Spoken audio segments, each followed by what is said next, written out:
Hello, welcome to the dot diaries. অনেক দিন ধরেই 315 নম্বর রুম আমরা প্ল্যান করছিলাম কোথাও একটা ঘুরতে যাওয়ার। আমাদের রুম চেঞ্জ হওয়ার পর আমাদের তেমন একটা গেট টুগেদার হয়নি।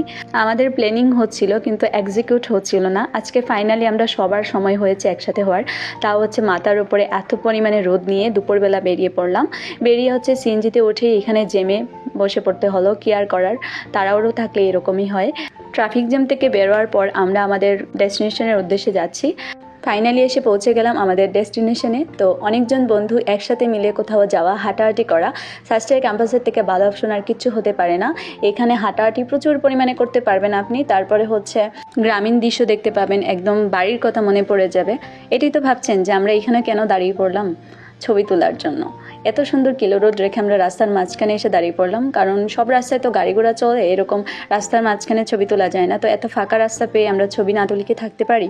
তো আমরা একজনের পর আরেকজন মডেল দাঁড়িয়ে পড়ছি, আর হচ্ছে আমাদের ফটোগ্রাফার আপাতত আছেই আমাদের জন্য। তারপর হচ্ছে ছবি টবি তুলে আমরা আবার হাঁটতে শুরু করলাম। তো রাস্তা দিয়ে হাঁটার মজা নিচ্ছি। তো রাস্তা দিয়ে কিছুক্ষণ হেঁটে নিই, তারপরে আমরা চলে আসলাম হচ্ছে কিলো রোডে। তো কিলো রোড দিয়ে তো হাঁটতে হবে, ফার্স্টে এসেছি কিলো রোড দিয়ে হাঁটবো না সেটা কি হতে পারে? রাস্তাঘাট ছিল পুরো ফাঁকা, যেহেতু দুপুরবেলা ক্লাস টাইম, তো রাস্তাঘাটে কেউ ছিল না তেমন একটা, আমরা একা একাই হাঁটছি। তো আমার তো কিলো রোড থেকে কিলো রোডের এই যে আশেপাশের জায়গাগুলো অনেক বেশি ভালো লাগে, যেখানে পানি, গাছপালা সব কিছু একসাথে, কি সুন্দর।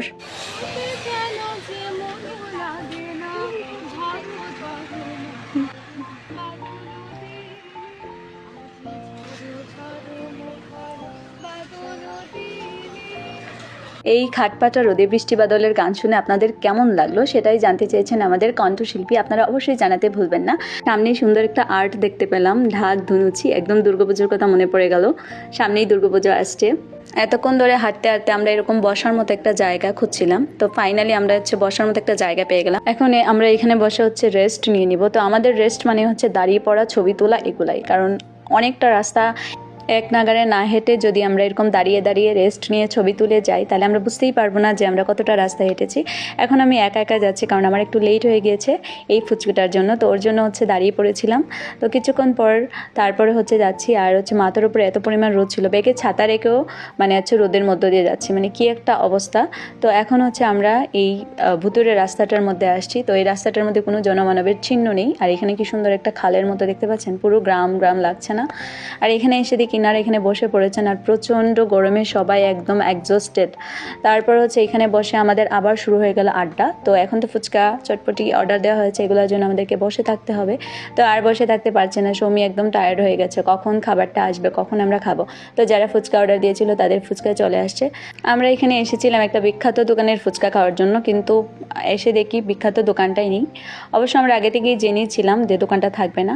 তারপরে হচ্ছে যে ফুচকা নিয়েছে ওইটাতে টকও ছিল না, ঝালও ছিল না। আমরা তো টক ঝাল সব কিছু মিলে খাই, তো সবাই একদম ঝাল ঢেলে ঢেলে নিচ্ছিলাম। আর এইদিকে দেখুন, এদের তো খাবার আসেনি, তো টাইম তো পাস করতে হবে, সেই জন্য দুইজনে মিলেমিশে ছবি দেখছে। ফেশিয়াল এক্সপ্রেশন দেখেই বুঝতে পারছেন আমাদের খাবারটা এখনও আসেনি, তো কি আর করার।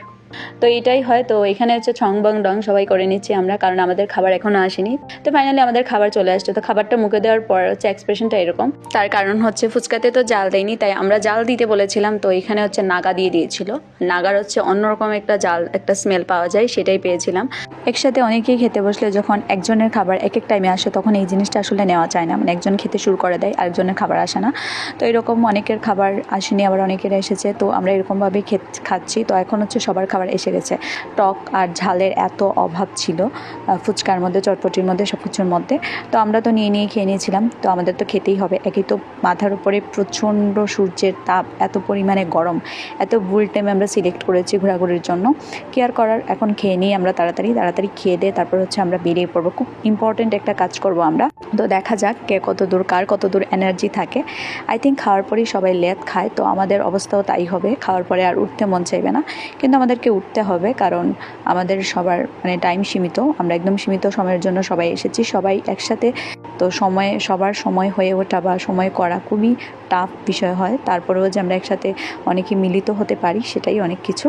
প্রচণ্ড গরমে সিদ্ধ হয়ে যাচ্ছি, কিন্তু খাবার তো ছাড়া যাবে না, খাবার খেতেই হবে। আমরা প্রত্যেকেই এত বেশি পরিমাণে এক্সট্রা মরিচ আর টক নিয়ে নিয়েছিলাম যে এখন আর টেস্ট খুঁজে পাচ্ছি না। তারপর টেস্ট খোঁজার চেষ্টা করছি। আমরা ভুলে গিয়েছিলাম যে এরকম গুঁড়ো মরিচের কোনো টেস্ট বার নেই আমাদের, আর এরকম বার্নিং সেন্সেশন ছাড়া আর কিছুই হবে না।